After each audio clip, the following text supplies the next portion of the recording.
दोस्तों नमस्कार। इस वीडियो में हम बात करेंगे कि प्रयास आवासीय विद्यालय में कक्षा 9वीं में प्रवेश हेतु इस बार ऑनलाइन फॉर्म किस प्रकार से भरना है। तो ऑनलाइन फॉर्म भरने के लिए सबसे पहले आपको इस पेज पर आना होगा और इस पेज पर आने की प्रक्रिया क्या होगी, सबसे पहले उस पर बात करते हैं। इसके लिए आप अपने मोबाइल या कंप्यूटर में गूगल को ओपन करेंगे और वहाँ पर टाइप करेंगे eklavya.cg.nic.in। इसे आप सर्च कर दीजिएगा। इसका वेबसाइट का जो लिंक है मैं इस वीडियो के डिस्क्रिप्शन पर भी दे दिया हूँ, उसे टच करके आप यहाँ पहुँच जाएंगे। यहाँ पहुँचने के पश्चात देखेंगे नीचे स्क्रॉल करेंगे तो यहाँ पर एक पट्टी रनिंग हो रही है जिसमें लिखा हुआ है प्रयास स्कूल एडमिशन ओपन। यहाँ पर छत्तीसगढ़ राज्य में संचालित ये शब्द लिखा हुआ है। इसमें आप कहीं पर भी एक बार क्लिक कर दीजिएगा। क्लिक करने के पश्चात आप इस पेज पर पहुँचेंगे। यहाँ पर देख सकते हैं प्रयास विद्यालय में भर्ती हेतु जो प्रक्रिया है उसके पूरे नियमावली का PDF यहाँ पर दिया गया है। इसे आप डाउनलोड करके अध्ययन कर लीजिएगा और इसके पहले की वीडियो में हमने इन सभी PDF का एनालिसिस किया है। ठीक है, आज हम ऑनलाइन फॉर्म भरेंगे। तो सबसे नीचे में देखेंगे अप्लाई नाउ है, इसे आप क्लिक कर दीजिएगा। जैसे अप्लाई नाउ को क्लिक करते हैं ऑनलाइन फॉर्म ओपन हो जाता है। इसी को आपको भरना है। ये एक पेज का फॉर्म है। अब इसमें जानकारी किस प्रकार से भरना है आइए देखते हैं। सबसे पहले आपको बता दें कि हालांकि यह फॉर्म जो है हिंदी में ओपन हुआ है, लेकिन आप जो है इसको अंग्रेजी में भरेंगे। ठीक है, तो सबसे पहले देखेंगे छात्र छात्रा का नाम। तो यहाँ पर विद्यार्थी के नाम को लिखना है और चूँकि मैं डेमो कर रहा हूँ इसलिए मैं कुछ डेमो नेम लिखूँगा। जैसे हम लिखते हैं टेस्ट स्टूडेंट नेम। ठीक है, यहाँ पर विद्यार्थी का नाम होगा, मैंने कैपिटल लेटर में यहाँ पर लिखा। उसके पश्चात यहाँ पर जन्मतिथि, तो जन्मतिथि लिखने के लिए यहाँ पर देखेंगे कैलेंडर है, तो कैलेंडर को आप क्लिक करेंगे। उसके पश्चात यहाँ पर आप वर्ष का पहले चयन करेंगे, तो वर्ष के लिए इसको क्लिक कीजिएगा। क्लिक करने के पश्चात आप इस नंबर को जो 2023 लिखा है उसको फिर से क्लिक कीजिएगा। तो यहाँ पर देखेंगे ईयर दिखाता है 2020 से 2029, आप इसे थोड़ा सा बैक करेंगे तो 2010 से 2019। ठीक है, अब उसके पश्चात हम इसमें देख लेते हैं कि बाई चांस किसी विद्यार्थी का 2009 है तो यहाँ से हम 2009 कर दिए। अब महीने का अप्रैल और यहाँ पर 5, तो 5 अप्रैल 2009 आ गया। ठीक है, जितना आपका जन्मतिथि होगा उतना आपको लिखना है। अब यहाँ पर विद्यार्थी के माता का नाम लिखना है, तो हम लिख देते हैं टेस्ट मदर नेम। ठीक है, यहाँ पर पिता के नाम टेस्ट फादर नेम। अब यहाँ पर जो है आपको 10 अंकों का मोबाइल नंबर लिखना है, मैंने यहाँ पर टेस्ट रूप में लिखा है। उसके पश्चात आप जो है यहाँ पर विद्यार्थी के जेंडर का चयन करेंगे कि वह पुरुष है कि महिला है कि ट्रांसजेंडर है, तो हम पुरुष का चयन किए अगर विद्यार्थी बालक है तो।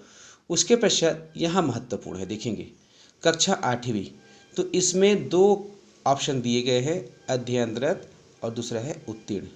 तो देखिए अध्ययनरत क्या होगा, ऐसे विद्यार्थी जो इस सत्र में अर्थात 2022-23 में अभी कक्षा 8वीं पढ़ रहा है और उसका रिजल्ट नहीं आया है, परीक्षा नहीं हुआ है, तो वो किस में होगा, अध्ययनरत में। तो जब अध्ययनरत को क्लिक करोगे तो यहाँ पर कक्षा 7वीं का प्राप्तांक या ग्रेड पूछा जा रहा है। तो उसमें हम प्राप्तांक भरे कि ग्रेड भरे इसको समझते हैं।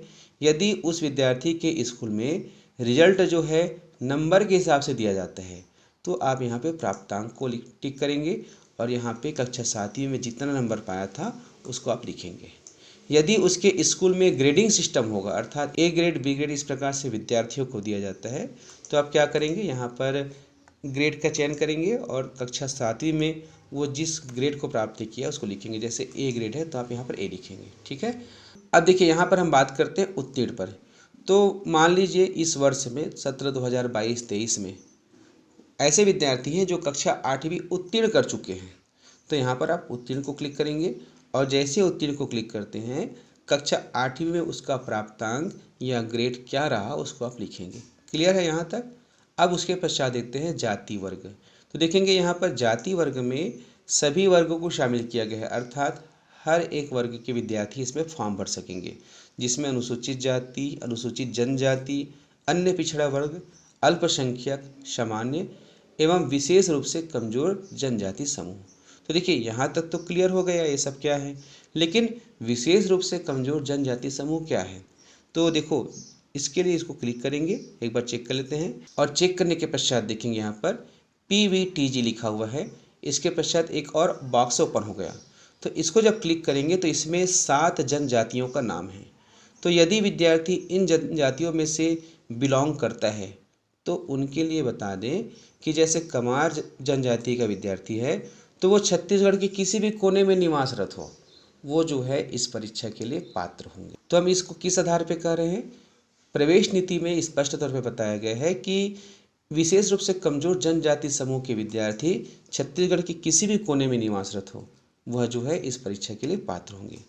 अब यदि वो जो है अनुसूचित जाति के हैं या जनजाति के हैं या पिछड़ा वर्ग के हैं तो आप उसको सिलेक्ट करेंगे, जैसे हम अनुसूचित जाति कर दिए। ठीक है, तो यहाँ पर अलग से बॉक्स अब गायब हो गया। अब विद्यार्थी के पिताजी का व्यवसाय को लिखना है। तो यहाँ पर देख सकते हैं, मान लीजिए मजदूरी कर रहे हैं तो मजदूरी।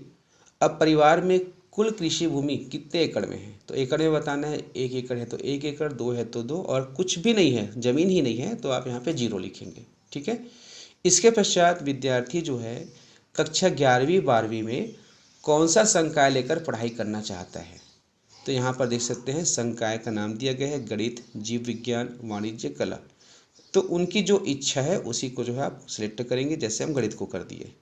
अब यहाँ पर ईमेल आईडी लिखना है, तो यहाँ पर हमने एक ईमेल लिख दिया। ठीक है, अब उसके पश्चात देखेंगे विद्यार्थी के कक्षा 8वीं में अध्ययनरत विद्यालय की जानकारी, अर्थात कक्षा 8वीं जिस स्कूल में पढ़ा है उसकी जानकारी यहाँ पर पूछा जा रहा है। क्यों पूछा जा रहा है? क्योंकि यही जो है फॉर्म भरने का आधार है। विद्यालय जो है अनुसूचित क्षेत्र में होना चाहिए। तो अनुसूचित क्षेत्र क्या होता है, इसके लिए जो नियमावली है उसमें स्पष्ट तौर पे बताया गया है। इसके पहले जो वीडियो मैंने बनाया था उसमें भी हर चीज़ को क्लियर कर दिए है। ठीक है, तो अनुसूचित क्षेत्र में यदि हैं तब यहाँ पर सबसे पहले विद्यालय का नाम लिखेंगे, जैसे गवर्नमेंट MS स्कूल ABC। ठीक है, उसके पश्चात यहाँ देख सकते हैं जिला है तो जिला का चयन करेंगे। तो मान लीजिए बस्तर से है मान लीजिए विद्यार्थी बस्तर से है तो हम बस्तर को सेलेक्ट करेंगे। उसके पश्चात विकासखंड, बस्तर के अंतर्गत जितने भी विकासखंड है उसकी सूची आ जाएगी, उसमें से आप सेलेक्ट कर दीजिएगा। उसके पश्चात ग्राम पंचायत का नाम आएगा कि कौन से ग्राम पंचायत में है, और उसके पश्चात वो कौन से ग्राम में है, तो ग्राम का नाम लिख देंगे, जैसे मैं यहाँ पर ABC लिख रहा हूँ। अब यहाँ पर पिन कोड लिखेंगे जो उस एरिया का पिन कोड होगा। यह किसका पता है?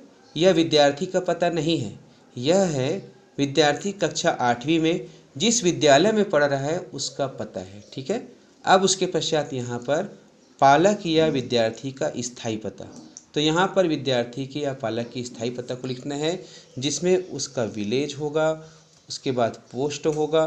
ठीक है, पोस्ट डाल दीजिएगा, पोस्ट कौन सा है, उसके पश्चात वो कौन से ब्लॉक में निवासरत है उसको लिख देना। ठीक है, उसके पश्चात डिस्ट्रिक्ट को, ठीक है, डिस्ट्रिक्ट को लिख देना। उसके पश्चात स्टेट को CG। तो इसमें पूरा डिटेल आप भर देना। अब उसके पश्चात देखेंगे यहाँ पर क्या विद्यार्थी का विद्यालय LWE प्रभावित जिले के अंतर्गत आता है, तो जिले का नाम। तो LWE क्या होता है? नक्सल प्रभावित क्षेत्र। तो इसके लिए यदि वो आता है तो हाँ को क्लिक करेंगे।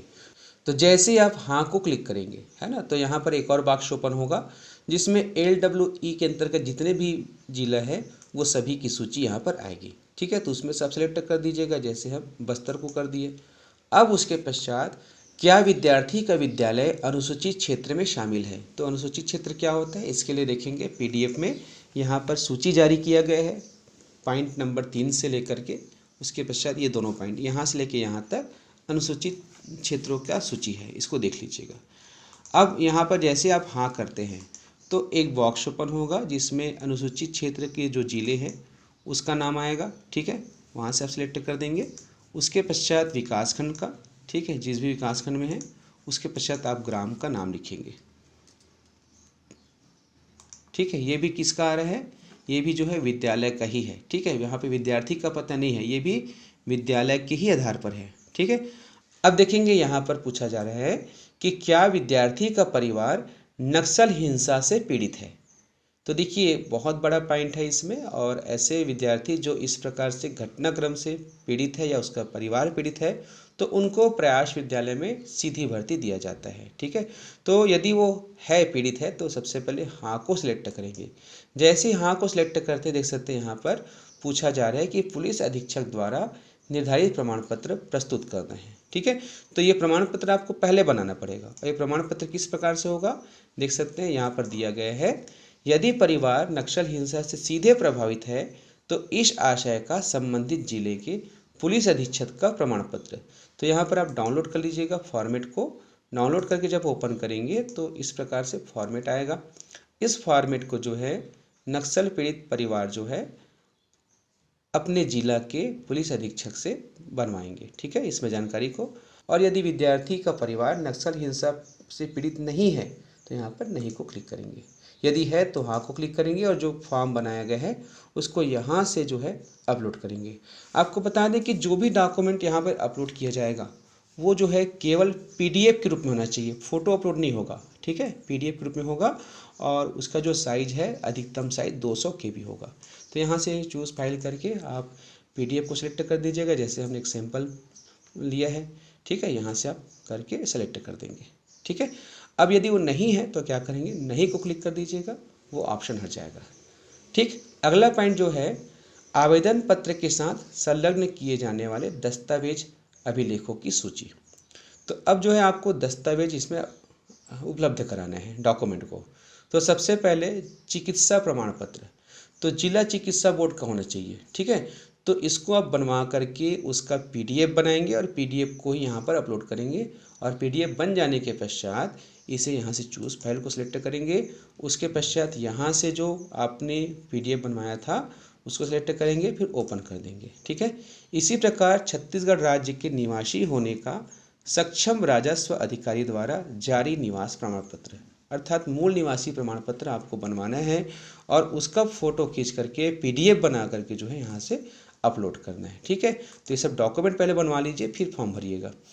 उसके पश्चात देख सकते हैं यहाँ पर दिया गया है वर्ष 2022-23 में कक्षा 8वीं उत्तीर्ण या परीक्षा में शामिल होने संबंधी प्रधान पाठक द्वारा जारी प्रमाण पत्र। तो इस प्रमाण पत्र का जो फॉर्मेट है इसमें दिया गया है, देख सकते हैं ये वाला। ठीक है, तो इसे आप डाउनलोड कर लीजिएगा। ये डाउनलोड कर लेते हैं और उसके पश्चात इसका प्रिंट आउट ले लीजिएगा और इसमें जो भी जानकारी पूछा गया है वो पूरी जानकारी स्कूल के प्रधान पाठक द्वारा भराया जाएगा। ठीक है, तो इसको भरवा दीजिएगा, फिर उसका फ़ोटो खींच करके पीडीएफ बनाएंगे और पीडीएफ बना करके यहाँ से आप अपलोड करेंगे। ठीक है, ये हम इस प्रकार से कर रहे हैं। उसके पश्चात आप जो है सक्षम राजस्व अधिकारी द्वारा जारी स्थायी जाति प्रमाण पत्र को भी अपलोड करेंगे। सबसे पहले जाति प्रमाण पत्र बनवा लीजिएगा, उसके पश्चात उसका फ़ोटो खींचकर पीडीएफ बनाएंगे और उसे यहाँ से अपलोड करेंगे। ठीक है, अब उसके पश्चात प्रवेश नीति के कंडिका 1.1.2.3 अनुसार विद्यालय में अध्ययनरत होने का प्रमाण पत्र। ये प्रमाण पत्र भी आपको स्कूल हेडमास्टर से बनवाना है, जिसमें बताया जाएगा कि आप उस विद्यालय में अध्ययनरत हैं। वो प्रमाण पत्र भी आप बनवा करके उसका फ़ोटो खींच करके पीडीएफ बनाएंगे और उसे जो है इस प्रकार से अपलोड करेंगे। ये सब डॉक्यूमेंट है। अब डॉक्यूमेंट अपलोड करने के पश्चात अगली बारी आती है छात्र छात्रा का फ़ोटो। ठीक है, तो पासपोर्ट साइज़ का फ़ोटो करना है और उसका जो साइज़ है .jpg या JPEG में होना चाहिए। तो सबसे पहले फ़ोटो खींच लीजिएगा और उसके पश्चात चूज़ फाइल, यहाँ से फ़ोटो ले लेंगे और उसको जो है अपलोड कर देंगे। इसी प्रकार विद्यार्थी के हस्ताक्षर का कोरे कागज़ में लेना, उसको फ़ोटो खींचना और उसके पश्चात यहाँ से उसको अपलोड कर देना। ठीक है, ऐसे अपलोड कर देंगे। ये पूरी जानकारी भरा गया। अब उसके पश्चात देखेंगे यहाँ पर सहमति पूछा जाता है। यहाँ देख सकते टिप लिखा हुआ है, सक्षम प्रमाण पत्र प्रस्तुत नहीं करने की स्थिति में आवेदन पत्र निरस्त किया जा सकेगा। अर्थात पूरा डॉक्यूमेंट आप तैयार करवा लीजिए, फिर फॉर्म भरिए। इस हेतु किसी भी प्रकार का अभ्यावेदन स्वीकार नहीं किया जाएगा। ठीक है, उसके पश्चात यहाँ पर घोषणा पत्र है कि मैं पालक या अभिभावक यह घोषणा करती हूँ कि प्रयास आवासीय विद्यालय प्रवेश परीक्षा हेतु जारी प्रवेश नियमावली तथा स्वर्गीय राजीव गांधी बाल भविष्य सुरक्षा प्रयास आवासीय विद्यालय संबंधित नियमावली वर्ष 2020 का अध्ययन कर लिया है। मेरे द्वारा उक्त आवेदन पत्र में दी गई जानकारी सत्य है। गलत जानकारी पाए जाने पर हमारे द्वारा किया गया आवेदन पत्र निरस्त किया जा सकेगा। ठीक है, बहुत सावधानी से भरना। यहाँ पर अगर नियमावली नहीं पढ़ पाए हो तो इस जगह पर नियमावली दिया है, ठीक है, इसमें इस जगह पर, ठीक है, इसको आप पढ़ लीजिएगा। उसके बाद भी आप फाइनल सबमिट करेंगे। अब जब आप कन्फर्म हो जाएंगे तो उसके पश्चात आप यहाँ से सबमिट को क्लिक करेंगे। मैं अभी नहीं कर रहा हूँ क्योंकि ये डेमो था। और सबमिट को जब आप क्लिक करेंगे तो एक पेज आएगा जिसमें आपका आईडी आ जाएगा। उसको संभाल के रखिएगा, उस पेज को प्रिंट आउट करके रखिएगा, क्योंकि बाद में उसे प्राप्त करने में दिक्कत हो जाता है। तो इस प्रकार से आप प्रयास विद्यालय का फॉर्म भर सकेंगे। यह वीडियो आपको कैसा लगा अवश्य बताइएगा, और उज्ज्वल लक्ष्य 2.0 यूट्यूब चैनल को सब्सक्राइब करके शेयर भी कीजिएगा। नमस्कार।